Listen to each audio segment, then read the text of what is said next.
Hello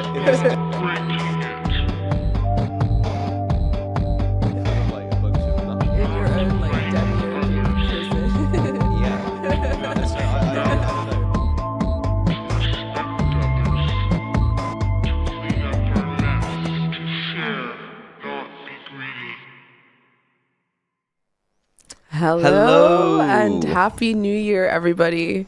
First show back, first stream of 2024. Yes, on our own. Last week we had Gordon White on, which was a very apocalyptic episode. I think someone in the comments of the last episode said that they were having like a nervous breakdown about like the apocalypse and stuff, and I was like, they're in your spirit. They're your spirit child. They're my spirit child. Being a nervous Nelly, having a fucking wobbly. We're young spirit children. Jung was also a nervous Nelly as well. Yes, the nervous of the Nellies. But then again, like, you know, I just wanted to clarify that I don't think the world is ending or anything like that. Like, I'm always talking about the apocalypse as an archetype, never as like a literal thing. And I think Gordon's views are like Gordon's views on certain things, but it's always really interesting to hear what other people's thoughts are on this stuff. But whenever I'm talking about the apocalypse, I'm never talking about it literally. Yeah, I mean, I don't know, it's all looking pretty pear-shaped, isn't it? So it's a pretty easy call at the moment. Yeah, like, yeah. It's written in the stars. So yeah. There's going to be all this stuff. It's like, is it written in the stars, or is it? Would you have said that 5 years ago? Yeah. That 2024 or 2025 is going to be, the year of massive war and stuff. Like, I don't know. It's interesting, isn't it? Like how these kind of things work. It's this sort of thing I always do with you as well, isn't it? Mm-hmm. Where you're like, oh, this person's such a Taurus. It's sort of like you've got to say that before they tell you that they're a Taurus. Well, that's the thing. It's like it's like Pluto in Aquarius, blah, blah, rough astrological weather, but I don't necessarily know. I'm not going to pretend to purport to know how that's going to like play out in that sense. Yeah, and I'm also not an astrologer, so if it is written in the stars and he's someone that is very, very into that and very into, very adept at that stuff, I'm going to listen to what he has to say. And if the stars are singing bad things, then the stars are singing bad things. You've got to sing the good things, my friend. You've got to be like you said in the comment. You said if it's forecast to rain, bring an umbrella. Yeah, exactly, man. Exactly. I thought that was very Sagittarius and profound of you. Well, it's just pretty British of me. Like, if you never went out when it rained in England, like you would never leave your house. True, very true. I feel like agoraphobic people probably just use that as an excuse, or they did use that as an excuse. Well, we're going somewhere with an even more insane climate than what we're used to here. We're going to Iceland in a couple of weeks for my 30th birthday. Very exciting. Hence my like icy themed outfit today. I tried. But yeah, we're taking a trip to Iceland. Are you giving Black Elsa? Disney, cast me, please. I'm too old now. I think this is a cry for help. Like the bows, it's a cry for help. I'm too old to be cast by Disney now because I'm fucking 30 years old. But if I was like, a couple years younger, you could do some voice work maybe. I'm getting ready. I'm putting together a vibe scheme for Iceland. I'm making a mood board. It's happening. But yeah, we're going to Iceland. We're going to the land of ice and fire. I figured that would be a really cool place to spend my 30th. And yeah, I'm really excited. It's all I've been able to think about for the last like week since we booked it. I've been like buzzing with excitement. I think the thing that I'm most excited to do is to see the Northern Lights. What about you? Well, I don't want to burst your bubble, dude, but it is a bit of a coin flip if we see those Northern Lights. So don't. I don't want. Aren't they just out all the time? They're not out all the time. And that's like really upsetting. If we go and then we don't see them, that's going to be the biggest like fucking. They're not out all the time. You have to go out late at night. That's been like all the advice is to go out late at night when the lights are down and stuff, and then you might see them. You may or may not see them. Basically. And that's basically as good as it gets. Yeah. And I think like I even like all the videos and other things I've read about it as well. It's like there's no tour or something that you're going to pay someone $150 and they're going to take you to a special fucking place where there's Northern Lights all the time. Yeah. That just doesn't exist. No. So, you know, it's going to be wonderful, even with or without the Northern Lights. I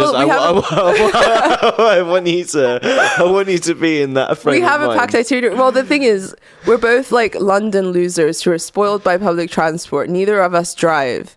And Iceland is the kind of place where you can go to more remote places and see more shit if you can rent a car. There's buses and stuff. Yeah. We're pretty much confined to Reykjavik and where we can get to around Reykjavik, but it's not a big deal. There's like the Golden Circle tour, which is really cool. There's also whale watching. We can go to Reykjavik Museum. We can see the cathedral. There's lots to do, and we're not there for very long, so we can't do everything. The one thing I'm regretful that we can't do is that the waterfall from the beginning of the movie Prometheus is on the other end of Iceland. It's on the other. It's called Dettifoss. I know I'm probably pronouncing that terribly, and I apologize if we have any Icelandic fans. I doubt it. But yeah, it's called Dettifoss, and it's the scene where the engineer like sacrifices himself to generate life or whatever. That waterfall is there, and I really wanted to. I was like, oh my god, what a synchronicity, since aliens have been my hype at the moment. They seem to be following me everywhere. But we can't do that, but we probably will go and see some fairy stuff, because they believe in like the hidden folk and all of this like weird fairy lore. So we're probably going to try and do some fairy stuff while we're out there. It's going to be great. Yeah, I'm so excited. Super excited. And it's been a while. It's been a while since we did a vacation, hasn't it? Yeah, like 2 years. Yeah. And so this year is going to be a lot of traveling for me as well, which is going to be great. Like, I don't know, it's sort of like I basically got made redundant at my job. And so like on the 31st is my last day. And I think I'm even like going to have like my like a goodbye meal and everything with everybody on that day. And then on the 1st of February, we like fly off to Reykjavik. Yeah. So it's going to be a great kind of way of transitioning through this whole state and moment and everything. Like we've been also reading obviously the Tibetan Book of the Dead in book club and stuff, so this whole thing has felt like a big bardo. Definitely. And our travels to the land of ice and fire is definitely going to be a part of it, I feel like. Yeah, big time. But yeah, like there's big bardo states and like transitions happening. But like, you know, I got 2 stag do's this year. Yeah, 2. A lot of our friends are getting married as well.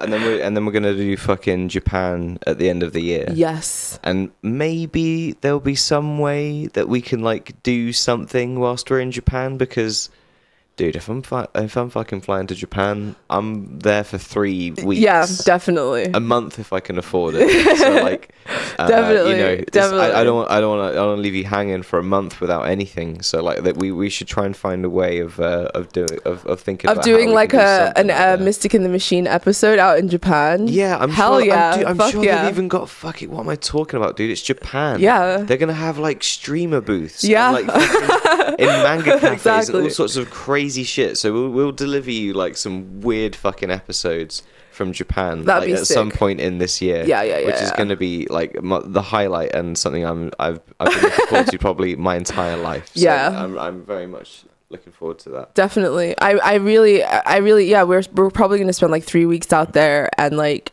we're not going to stay in Tokyo. That's part of the reason why we're spending so long out there. But we're gonna obviously do Tokyo, but I have no interest. I want to go to fucking Kyoto and like spend time in Kyoto, and Jake wants to go to Osaka more so than Tokyo, right? You're more interested in... No, I want to go to Tokyo and spend a good amount of time in Tokyo. Oh, I thought you got really excited about Osaka. Osaka's going to be cool, but like a week in all of them is what I want to try and do. And then between, or whichever is easiest way to get there and do it in between all of those is like Mount Fuji. You're insisting that we go there. I'm like give or take whatever. I just want to go to Kyoto and like nerd out about history and stuff. That's what I'm excited to do. Trust me, it'll be amazing. I'm excited. But yeah, this year lots of traveling for us, which is super exciting. And yeah, something that I've been like itching to do for a while. Like COVID really kind of, like pre-COVID we were traveling a lot. And then also during COVID, we were traveling a lot as well. But I think traveling during COVID kind of traumatized me a little bit, because of all the regulations. It's still not great. And then putting their fucking mask and stuff, but it's still like it's still bullshit. And we just didn't travel for like 2 years after. We were just like, fuck it. Like after, I think what was the worst was when we were coming back from Nigeria, I think was like the worst I was happy COVID I regime to travel for a long time after that, because that was like a day's traveling. Yeah. Where I had like fucking hemorrhoids, and, like, fucking blisters on both of my feet. Oh my god. So that was through Africa, dude. Through Africa, okay. On that, I did that. All right. And he ate Indian the night before in Nigeria. We were supposed to travel. I ate Indian food in Nigeria. Like how. I wasn't even stoned. Like what is? I was just. I don't know. That's the kind of adventurous spirit I have when I'm somewhere. I guess that I would like. I didn't even think about it. It's just like, of course I'd have a delicious meal like this with you. I'm not even thinking like, oh, of course I'm traveling the next day. Maybe I don't want to be up all night shitting my pants to the point where I've given myself hemorrhoids on the day I need to travel. It was so wonderful dealing with Jake crying and shitting the whole way home. It was awful. It was genuinely awful. I don't think we have much risk of that in Reykjavik. No, it should be pretty chill. From what I hear, it's hard for them to like grow vegetables out there. So. I do want to feed you fermented shark and see how you. I'll try it. I'm adventurous, you know. You're gonna try the fermented. I'll try the fermented shark. You're gonna try the chocolate covered licorice. I'm not a licorice fan. I'm not into licorice at all. I think it's so disgusting. The Scandi licorice is good though. Nah, it's dude. Really nice. It's really nice. I'm not the Scandi food. It doesn't impress me, in all honesty. Like it's not, and they have a lot of foreign food in Reykjavik because of that. I'm pretty sure. Like Reykjavik, Iceland is a separate beast in itself in that way. I'm not gonna diss on all the other Scandi food because I've had some fucking amazing food in Scandinavia. Okay, lingonberries and like dude, fucking... even just the meatballs and fucking the Swedish meatballs, dude. That alone is just like, oh, insane. Oh my god. Well, anywho, let's get into the meat of today's episode, since we're now in 2024. Talking of flying everywhere. Some flight logs got released this week that were pretty interesting, that had like a lot of people's names on it. I think it had Bill Clinton's name 50 times within this thing. Mm-hmm. So well, yeah, I mean this is like that's pretty crazy. Yeah, it's just the year kicked off with like all kinds of stories and disclosures. That seems to be the theme of this like specific moment that we're in, is like a disclosure and secrets being disclosed and blah blah blah. We're seeing the Wizard of Oz. Yeah, we're looking behind the curtain. Yeah, I'm skeptical about that notion, but we'll get into why, I guess, as we go on. But that seems to be the overall theme of the year, obviously starting off with the Epstein list. And then, obviously, Cat Williams' interview, his explosive interview on, what's the name of the guy? Shannon something or whatever. Yeah, Shannon something. I can't remember. Yeah. He's an American athlete. Yes. You have to say American because he wouldn't be considered an athlete internationally because he played. I didn't even know who he was. He played American football. That's why you didn't know who he was. I didn't even know he was before the fucking Cat Williams it's not important interview. outside of America. Yeah. But the Cat Williams interview has how many fucking million views now? Like 20 something. 46 million. Are you views. fucking serious? Yeah, had 46 million views last time I saw it. Yeah. And I know you probably, and then obviously there's been more UFO stuff, which we're going to go into later. So it's just been disclosure. But my whole thing is, people are not paying attention to how much the attention economy is a driving force behind everything these days. And I feel like disclosure, truther, blah, blah, blah, whistleblowing is now the new thing that's like generating social capital, kind of in the same way that wokeness used to be. Mm-hmm. Now being a whistleblower, that kind of lends you a certain amount of social capital. And I think the insane amount of views that Cat Williams is... If you've got something to whistleblow and you're credible about the stuff that you're... Yeah, I'm not talking about that. I'm talking about this being cynically like manipulated, which it will be. I don't mark my words. I bet you in like you know, a couple of years down the line, there'll be corporations like whistleblowing. And like, you know, I bet you this is going to become like a thing that people are going to tap into and mine. Or on other corporations. Like, I think this is going to become the new sort of thing, especially off the back of the success of that interview. I think people are taking notes because it's probably the most viral thing in a long time. It's going to be, I'm going to predict this now, it's going to be Kanye's big Adidas comeback. He's going to do a big ad campaign, just like, a Puma, they use rubber farmed in the Congo by my cousins, by my fucking brothers. Okay, but here at Adidas, we don't do that shit. That's what I'm saying. We don't do that in America. We don't do that in America. Exactly. Like, I'm telling you, this is gonna be the new thing. And I'm not saying that Cat Williams isn't like, a lot of the stuff he said is stuff that I guess has been floating around the rumor mill for years and years. And there's a lot of comedians that you wouldn't particularly care about unless you were a black person in America, though.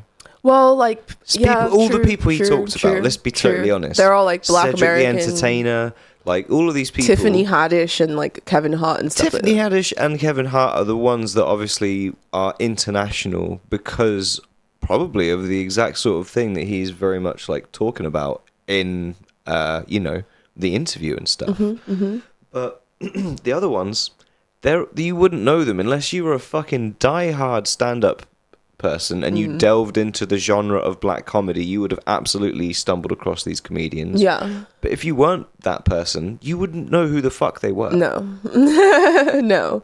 But even then, he seemed to express a whole bunch of grievances about his time in the industry, talking about gatekeepers. Do you want to play the clip? Let's show the clip. You want to run the clip? Yeah, let's run the clip. Okay, let's see if OBS is going to behave itself after we tested it 3 times. Yeah. It did. Well done. Thank you. We can actually show you the clips on a clip-based show, unlike last time where I had to awkwardly explain all of the clips. All right. All right, there we go. You know what the number one job of somebody that sold their soul in Hollywood is? What? Is to act like it didn't happen. They all do the same job. Why do you think Gary Owen can't cross over and he already white and been in comedy for 25 years? I don't know who Gary Owen is. I have no idea who that is either. Just making sure. If what I say ain't the case. It's a cabal. It's a consortium. They rock with who they rock with, don't with who they don't. But I'm not scared of being the competition any more than you were when you lined up across from a superior team. Yeah, on paper, they're a better team. Right. They have all the assets and resources and we don't. But let us get on the line, boy, and see if that factors in. I guarantee you it won't. Wow. Because Shannon Sharp got to be a different person than that other person. Absolutely. And he always was. That doesn't change when I change teams. That remains the same. That's how a legacy is built. So all of these shortcut takers,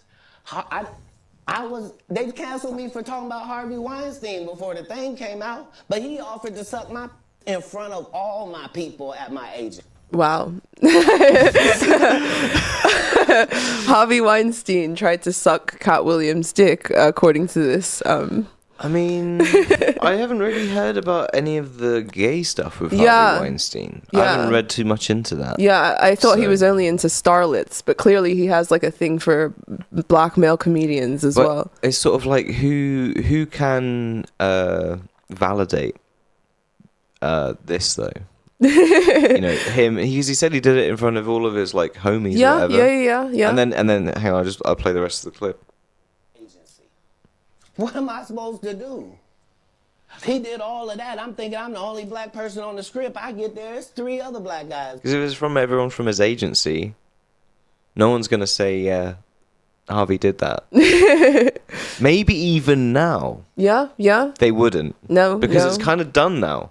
Yeah. And like for you to sort of go back into it, like I think he's still probably producing stuff behind the scenes. Yeah, I wouldn't be surprised. Do you know what I mean? I wouldn't Where be it's not accredited, it's not whatever the fuck, it's some new company that you wouldn't be able to fucking attach They did to the him and same whatever thing the with the Nickelodeon pedo, who they like sort of fired when scandals started coming out, but he was still producing shows like behind Yeah. the scenes and stuff like that. So I wouldn't be surprised at all. So his agent, that's my point though, like, so there's no one that could like validate what he's talking about. Yeah, but the thing is, even if everything that Cat Williams is saying is genuine or whatever, like I'm pretty sure the guy who owns the podcast knew that if he got Cat Williams liquored up and let him rip, it would go viral. He's not even liquored up though, dude. They've had like a very small glass. Yeah, but I mean, of course, I'm saying, but the fact of the matter is like it's not the incentive isn't truth. The incentive is to go viral. And that's not to say that truth can't come out of that, but I think people have to be aware that the incentive is to go viral. And this is the whole truther kind of disclosure, blah blah blah. Well, because it's the ultimate gossip. Yeah. Ultimate gossip is like based in like truths and things that people have suspected for a long time or have like had sort of like a tangential interest in, if you know what I mean. But that can also get like these sorts of rumors can get very like dark and twisted. The collective unconscious is dangerous. And that's kind of what worries me a little bit. Not that I'm against people whistleblowing or disclosing. I'm talking more so about the petri dish in which these things are germinating, which is like this crazy attention economy where the incentive is to go viral. And like you said, these rumors are explosive. They're like the ultimate gossip. We all want to know what the truth is. And I really do believe that there are incredibly manipulative forces that understand that and that are going to use that to their advantage and are already doing so. And I don't think enough people are like switched on or aware. And the thing that you were talking about the other day that I found really interesting is the fact that like there are so many unknowns right now, so many different unknown variables, and people are sort of deferring to thought leaders and they're deferring to hearsay and all sorts of things because they're too afraid to like parse through any of these unknowns for themselves. And we've sort of been trained not to do that. We've been trained to defer to authority. And I feel like now is the time for you to get your compass right and to like think for yourself. And most people don't know how to do that. And I think like, you know, I think a lot of people ask themselves why there's so much shit on streaming services. Why like you know, a lot of stuff gets greenlit in the first place and how it even gets made, and it's just absolutely unbelievable a lot of the time, especially kind of specifically things starring Kevin Hart and Tiffany Haddish, right? So it is like you end up asking questions like that, and then so when someone like Cat Williams that already has like an amount of credibility from being in like what you could say is like the legacy media, from being in like stuff like you know, in Friday as a film series and stuff, like you know, it's pretty small stuff, but still at the end of the day, like he still did that, so he still has the experience with all those people and how those decisions are made. And like I 100% believe everything that he's saying within this. I think it is dangerous in the way that I think that there are like some pretty wild things I've seen sprout up now around Kevin Hart that like are unfounded and might like be really damaging to him. That's what I'm saying. Rumors are dangerous, but maybe they're also founded, and that's also fucking wild, dude. But the collective unconscious is like a wild force. The new rumor going around about Kevin Hart and the way he got his foot in the door to the industry was that he was P Diddy's like sex boy. I feel like everybody is P Diddy's sex boy at the moment. Like everyone is P Diddy's sex boy. I feel like it's just like, is he advertised on Craigslist? Like what's going on? He's got a rampant thirst. That's another one that came out. And then there was also the famous preacher T.D. Jakes. Maybe that's what the P stands for. Like, thirsty. Like a PH. With a PH. He's thirsty. He's thirsty, bro. Oh my god. He's got a thirsty ditty. Oh my god. Well, no, I don't know. I feel like, yeah, it's one of the other. So that's one danger, is like the clout chasing mechanism surrounding the whole truth or disclosure thing. I think a second danger around this is also developing a very dismal worldview. Like a lot of people who, like, you know, I'm not saying don't seek truth, because I know a lot of people be like, no, I'm like a truth seeker too, blah, blah, blah. Seek truth. I'm not telling you not to seek truth. But I feel like a lot of people who, you know, dig into looking at the dark underbelly of power politics and this and that, they start to not only alienate themselves from the world, but also alienate themselves from like people in their lives. And every conversation has to go back towards something schizo. Everyone, they feel as if they have to share their insight, lest their friends and family be caught in delusions. They become less fun to be around. I think it's kind of the fallout of the age that we're in now, that everything, people feel like things are getting exposed, and I feel like you have to be really careful to like stay grounded as well. And that was kind of what struck me about the Cat Williams interview, is he seemed grounded. He didn't seem like frantic and panicky and schizo. He seemed like he was just sort of talking. He also says he's never done crack. And I definitely did watch him have those videos where he was fighting children. Yeah. So, yeah. I don't know. I've never smoked any kind of weed that's made me go and like fight children outside of their school.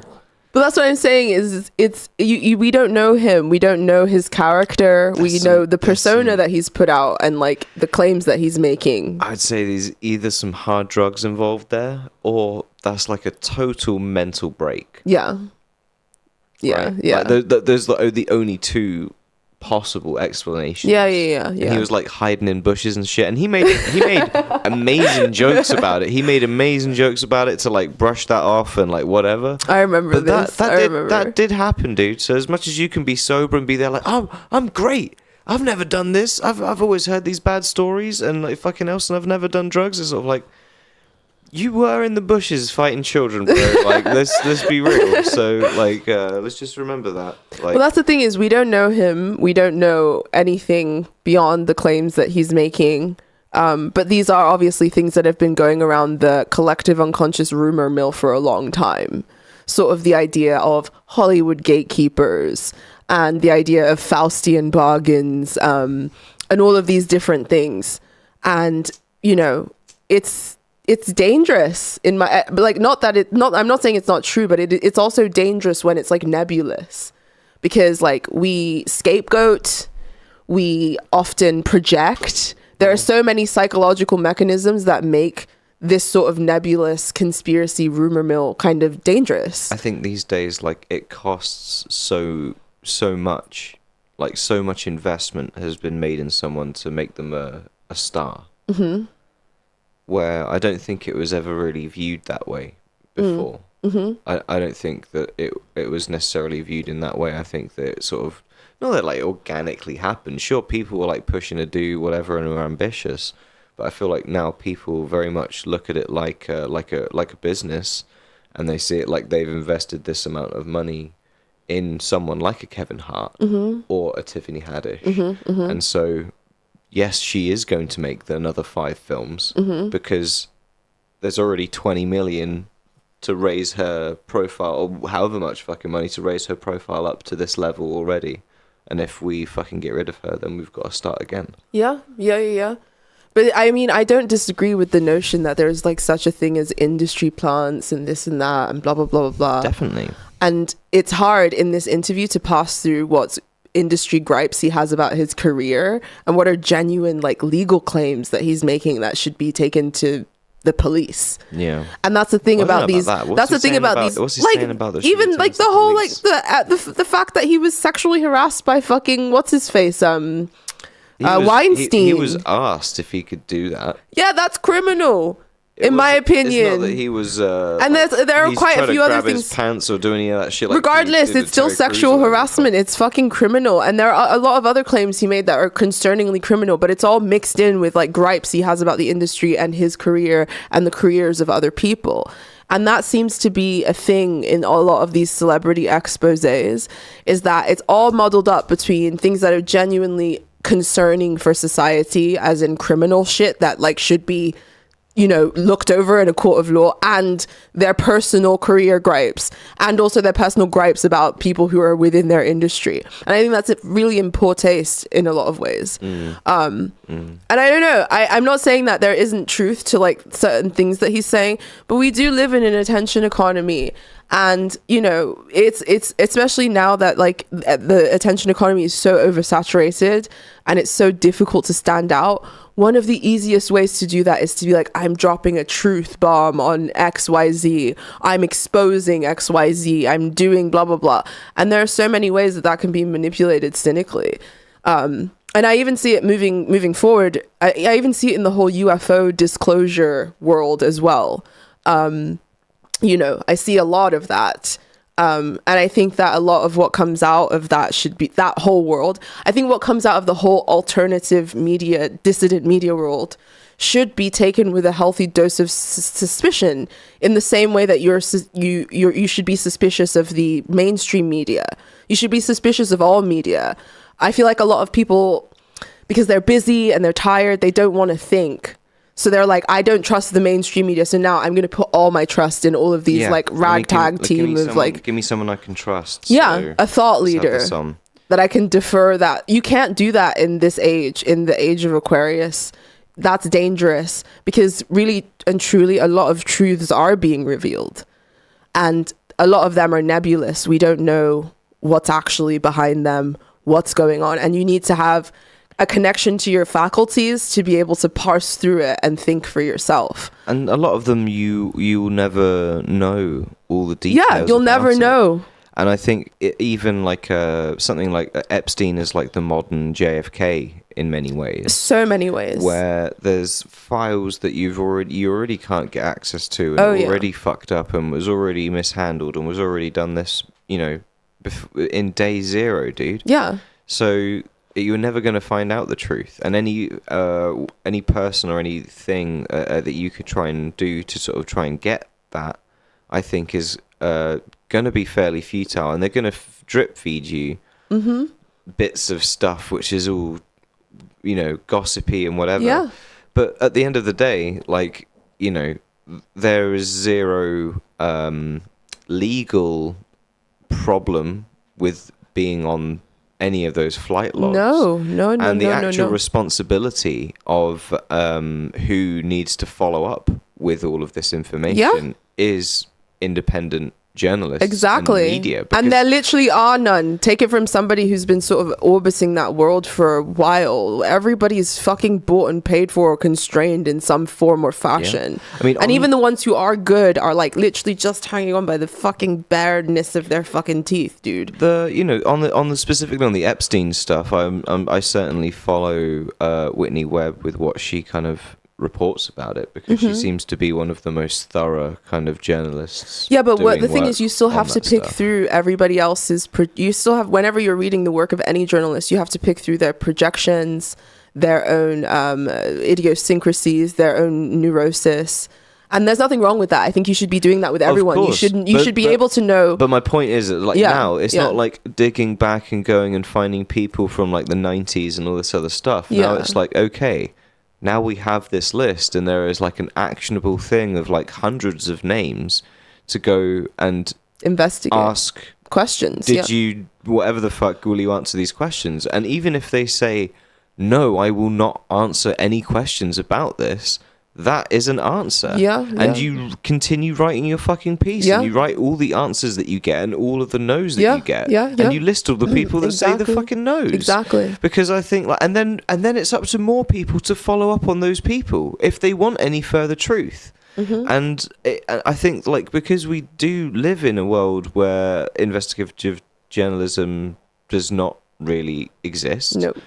where, you know, You said journalism is reaction content for boomers, basically. it is. It's literally just reaction It content. literally is. And like, I think kids will get their news from those same reactionary streamers. They do already. Like reaction streamers. Reaction streamers. Like a mass is shooting all will it is. happen, and then Moist Critical will talk about it or something. That's how most kids are getting their news. And these that's like days. how the kids will like digest current events in a lot of Yeah. ways. Like any current event that is relevant to someone like Charlie is relevant to them. Yeah. Do you know what I mean? And if it's not So, relevant like, to Moist Charlie, Critical, and he it's won't not talk relevant to about it, them. then it's not relevant to them. Yeah. So they won't know about it, No. and they won't even care about But it. They this won't is care to know the about it. fragmented information age that we're in, and it's going to get even worse with AI. I think that's more Like, specific for the younger generation. well, no, it's fragmented in general. Like it's and like even talking about AI, like you were talking about how Midjourney, what's it called? V6, V6 version 6 has been released, and like we saw images over Christmas. We were showing your parents images of how crisp they look and how indistinguishable from almost crisper than reality they look. And that is going to be floating around in the zeitgeist soon. Very soon, you're not going to be able to tell the difference between what's AI generated and what's real. And people are going to be deferring to these thought leaders and authorities rather than their own intuition. And I guess because obviously the first couple of weeks of 2024 have been rife with conspiracies and truths and disclosures and this and that. What I'm noticing is just how divorced from their intuition people are, and how quickly they kind of fall into these like group syncs. And I think that's going to get even scarier when AI gets more powerful, and like AI generated images, videos, deep fakes around political things. I think that like smart people will be differentiated further in that way. I think that it'll act as like a fraction within society even further. But things are already so fragmented. That's Like kind you of have the people that are essentially tragedy. like succumbed to the Wall-E lifestyle, and you have like techno wizards that refuse and like don't do that. Maybe I'm just like wishfully thinking. Maybe I will just succumb and become a Wall-E consumer. I mean, you already have a panda snuggie, so Don't talk about my panda snuggie, please. Don't talk about my panda snuggie. it's okay. I have a snuggie too. It's fine. They're cozy. They're cozy. It's winter survival It shit is in winter London, mate. survival I don't shit. even know what you're talking about. It is. But yeah, that's kind of my primary concern with the whole like UFO truther dissident media realm. I feel like there's a lot of controlled opposition within it. I also feel that a lot of it is sort of playing into the kind of conventions of the attention economy for attention. And that doesn't mean that the truth can't come from it, but I don't think truth is the primary objective. Going viral, getting attention, making sure your shit stays in people's faces. That's what it's about. So that's why, despite the fact that lots of actual truths are like, I mean, for instance, like some guy on Twitter was talking about hearing Yiddish under his floorboards. Oh yeah. And everyone's like, shut up. And then it turns out that there's like literal tunnels. Do you want me to play that one? This is a story that nobody ever thought they would see. This is a thing that literally no one ever thought they would ever have to talk about. Well, one person did. This is something that we never thought we were going to have to contend with ever or think about. But like, lo and behold.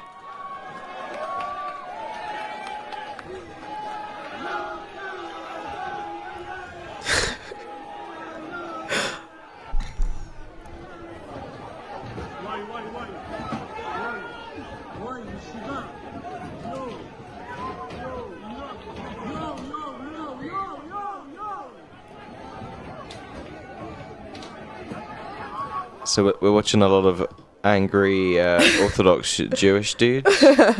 Like lift I don't know up- like who's fighting who and like what's lift up the pew, and I'm not entirely sure why they're mad and angry. These are the tunnels. This is the entrance to the tunnel that they're digging. It looks like a Japanese like horror video game. It does. It Oh my looks God. fucking gross, dude. And why is there children's stuff in there? You see, this is what I'm talking about. How are we supposed to parse through, like, it's so fucking weird. Like, why is your basement already so grim and there's so much children's stuff in there? That's kind of weird. And then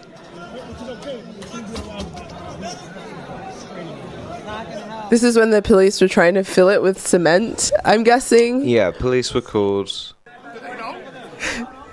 And then this hero appears.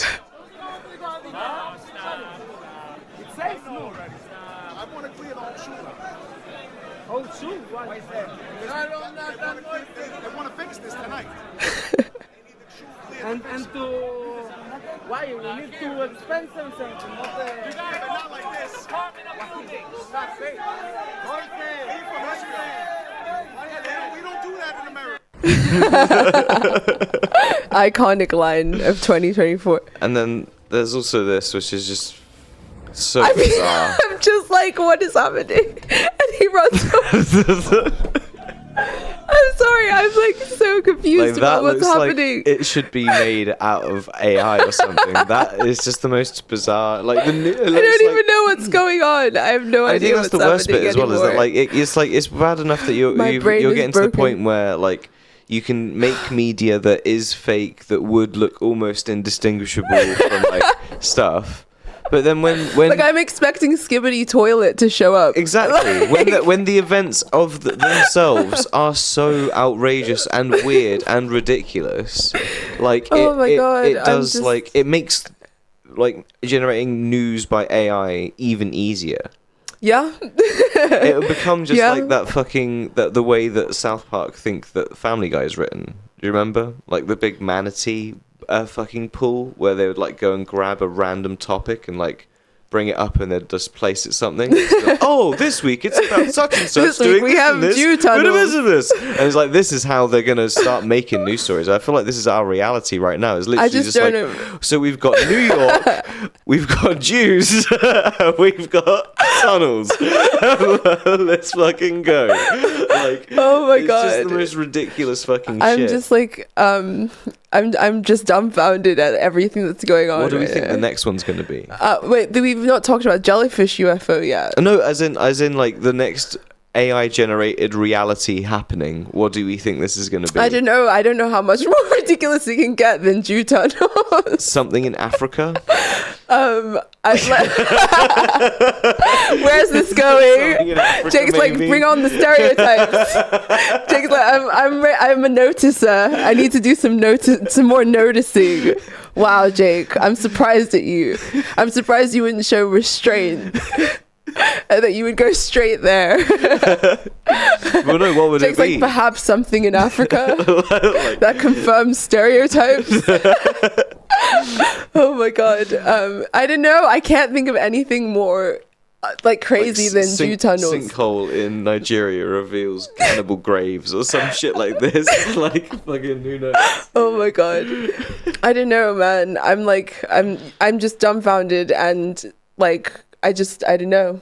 I don't know what to Bring say it on. anymore. That's what I say. Bring it on. Whatever the next AI generated Reality glitch in the moment. Matrix is, bring it the fuck on because I'm loving these. They're hilarious. Well, there's also the Jellyfish UFO, which is another UAP incident that's made it onto Boomer News. Just like with all of these things, it's a little bit old to the point where it is from 2017, I think, actually, it's been confirmed. Mm-hmm. But we're obviously only seeing it now. And yeah, this is it.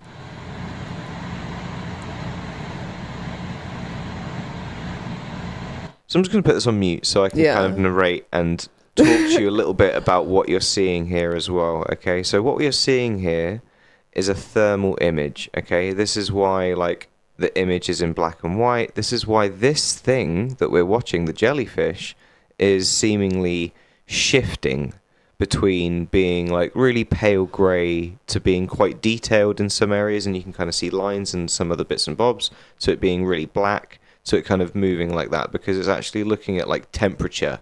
And so that thing that's going around is like shifting in temperature. That is the one thing we absolutely can determine. the speed in which it's going as well, and all sorts of other little bits and bobs.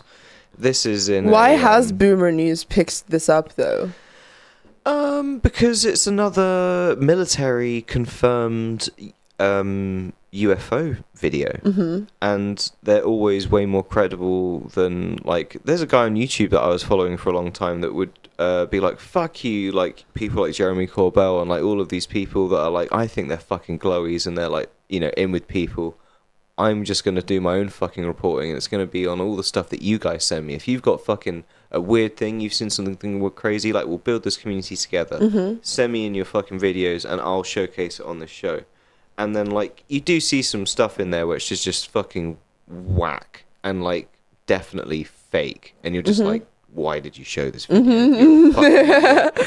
But then you do see some civilian videos where you're like, hold the phone. That's crazy. How did nobody talking about that? Yeah. Because it's not credible. Because it's sort of shot from some fucking random guy, like in South America or something, and no one gives a shit. Yeah. But when it's like a military piece of equipment that's captured this, there's so much information that you gather through just that alone. And so this is in an operations base in Iraq, which is in like a military operations base. This is a secure area, a secure airspace where they would absolutely give a shit about what was moving around freely. What seemingly looks like monitoring, right? If you were to look at this thing, this shape, and the way it's moving, and the way it's moving around all of its surroundings with little dogs and everything moving around, all this life happening, the word I would use to describe that is monitoring. Yeah. Right? Yeah. And so the reason why I think that's why it's getting picked up is because it's military footage, and that's why it's also a big deal, because it's a secure airspace, and it could only be seen on thermal camera.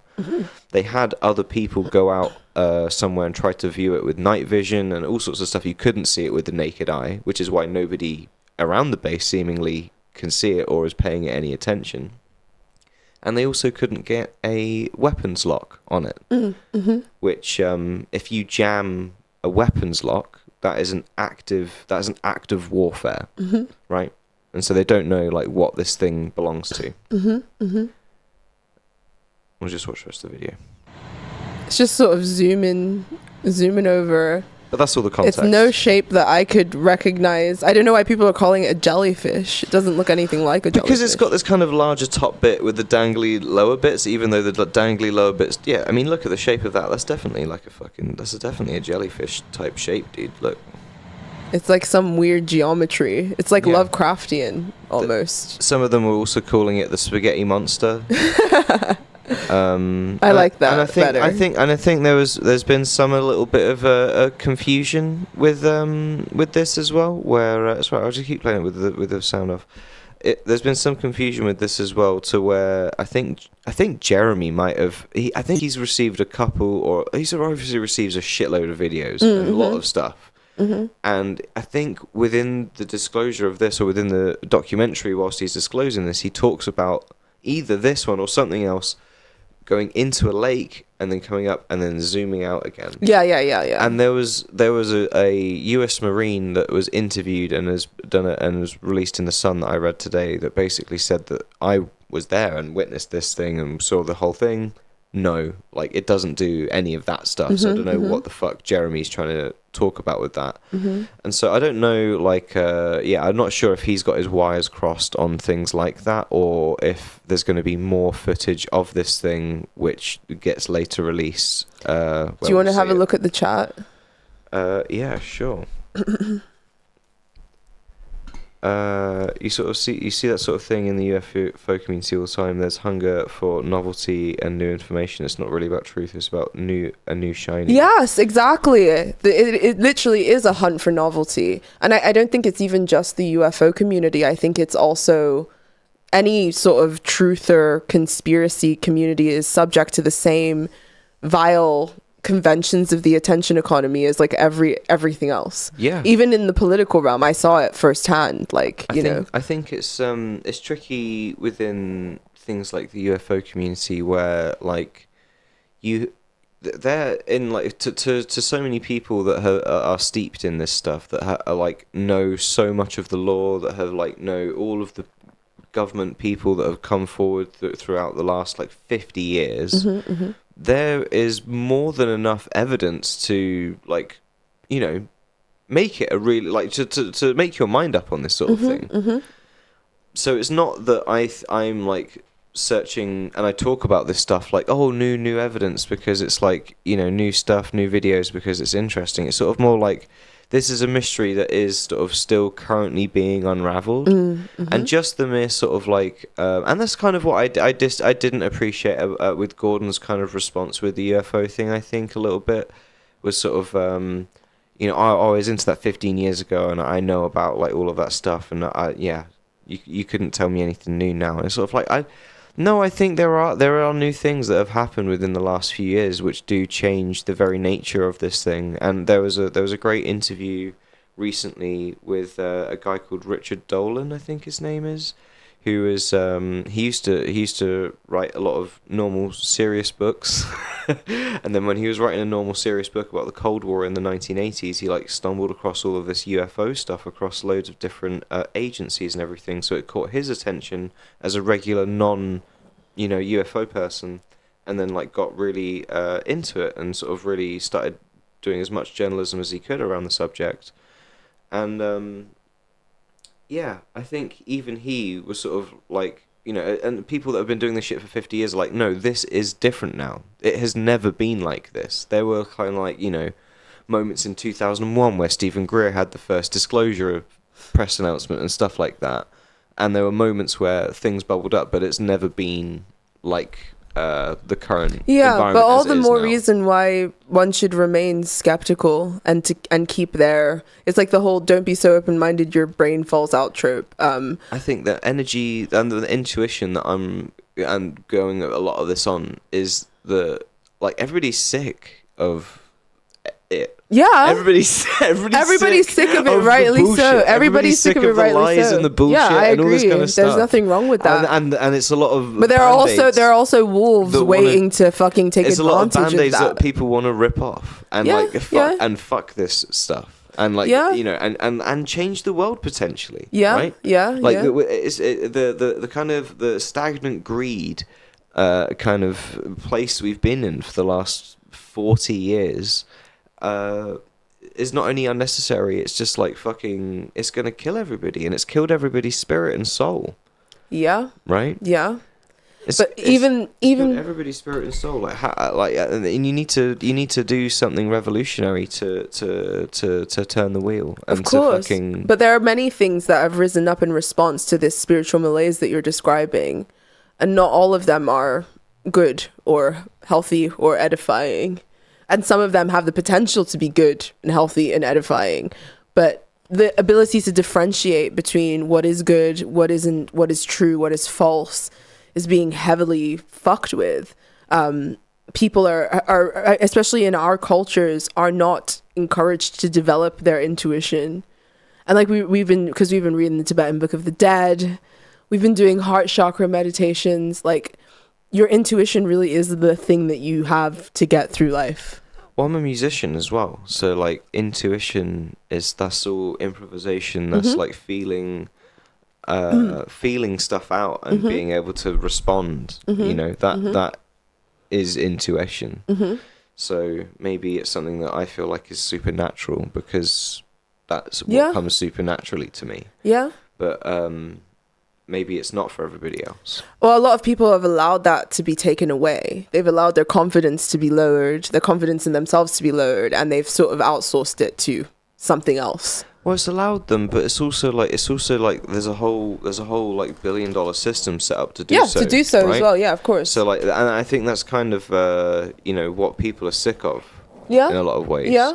And it's a lot of you know, why is the world going in this direction that everybody seemingly hates? Just to make some fucking schmucks some more money? Yeah.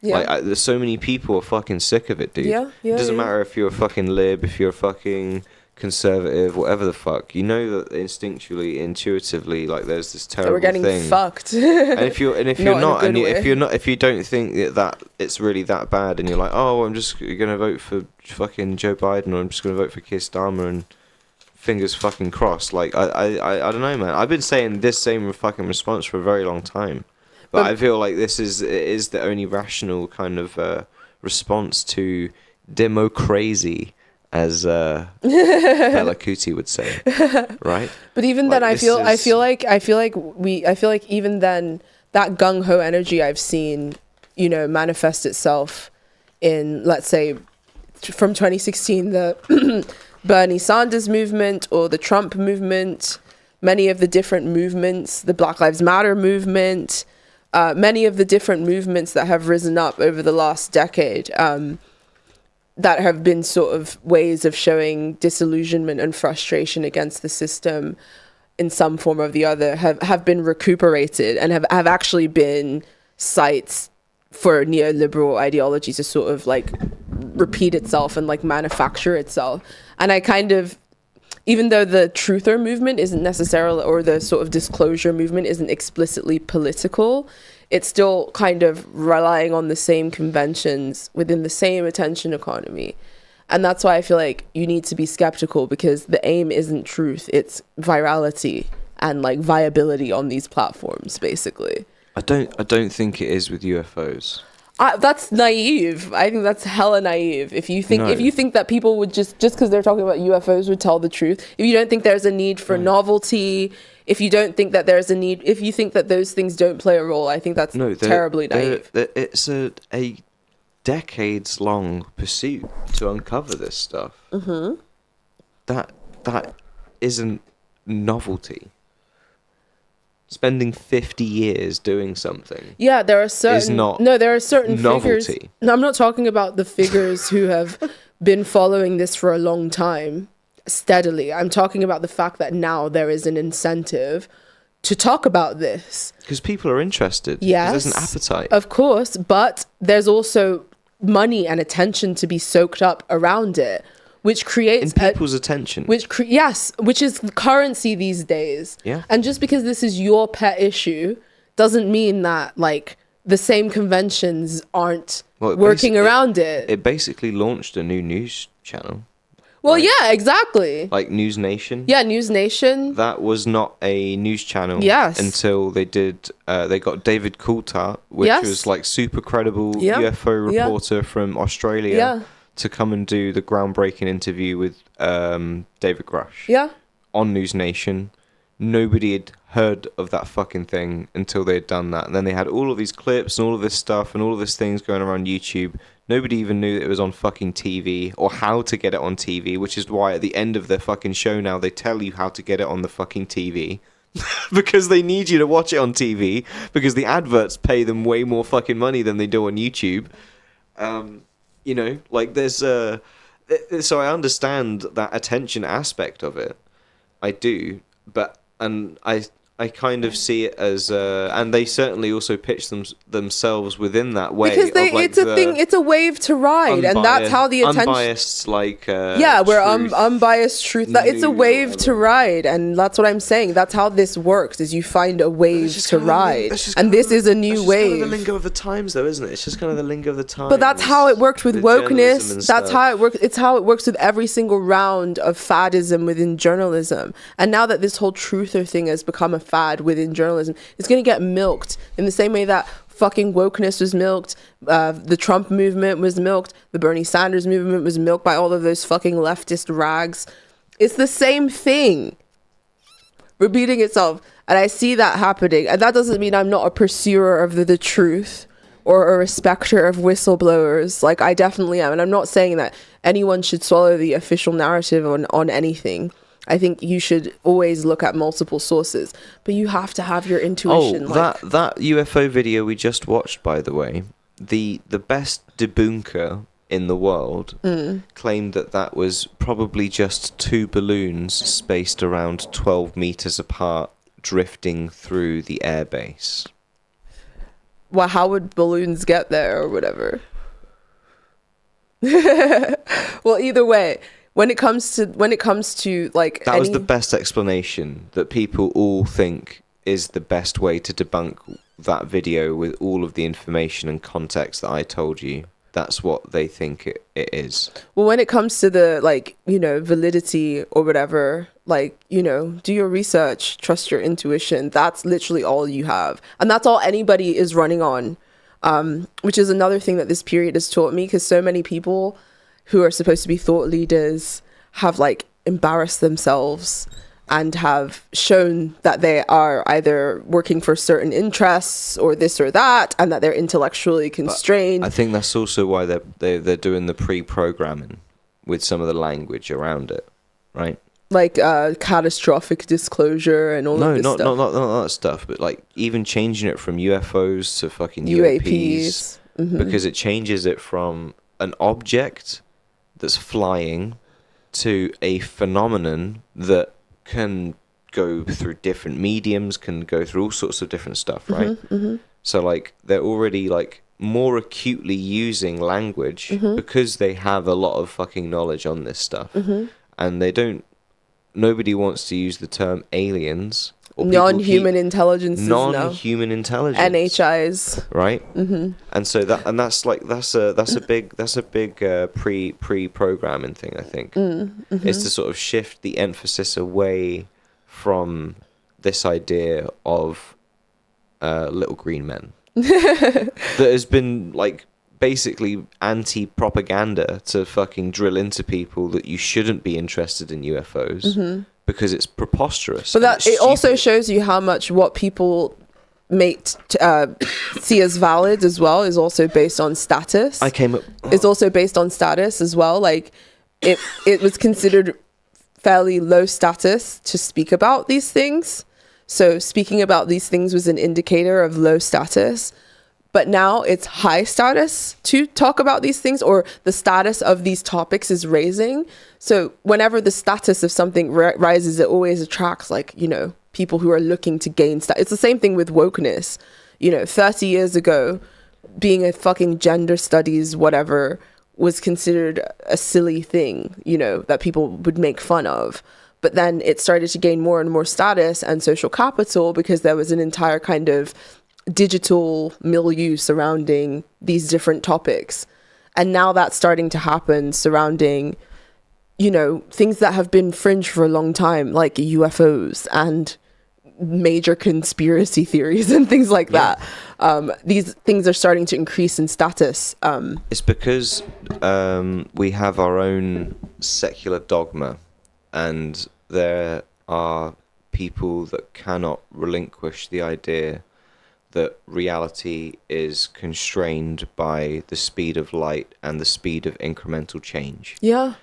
And there are more and more and more people that refuse to accept that reality and intuitively feel and know that there is something far greater in destiny for all of us.